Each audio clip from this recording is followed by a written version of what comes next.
Hello সবাইকে, অষ্টমীর রাতে মেকআপ লুক নিয়ে চলে আসলাম। এত গরমের মধ্যে মেকআপটা লং লাস্টিংয়ের জন্য প্রথমে একটু বরফ ঘষে নেব।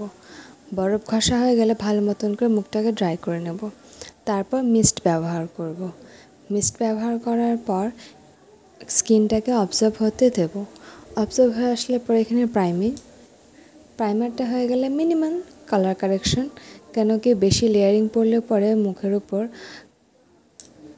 বেসটা ক্র্যাক হয়ে যায় আর মুখটা খুব ভারী ভারী লাগে।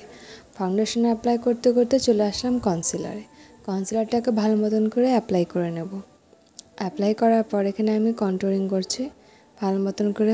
একটু আধো কন্ট্রোলিং করলে পরে কি মুখটা শার্প দেখা যায়, তাতে ভাল লাগে দেখতে। পাউডার দিয়ে ভালো মতন করে পুরোটা সেট করে নেব। করার পর একে একে এখানে কন্ট্রোলিং আর ব্লাশ ইউজ করে নেব, পাউডার কন্ট্রোল আর ব্লাশ। তারপর এখানে আমি পুরো বেসটাকে সেটিং স্প্রে দিয়ে সেট করে নেব, কিছুক্ষণ মুখে অ্যাবজর্ব হতে দেব। তারপর এখানে আমি আই মেকআপের জন্য বেস ক্রিয়েট করে নিলাম। আই মেকআপটা খুব মিনিমাল, ঝটপটে করে নেওয়া যাবে, যে কোনো শাড়ির সাথে করতে পারবা। আই মেকআপটা একটা ব্রাউন কালার দিয়ে প্রথমে পুরো লিডে, তারপর ডার্ক ব্রাউন কালার আউটার কর্নারে আমি ইউজ করে নেব, গোল্ডেন শিমার ইউজ করে নেব। তারপর এখানে আমি লোয়ার ল্যাশ লাইনে ব্রাউন কালার দিয়ে স্মাচ করে নেব।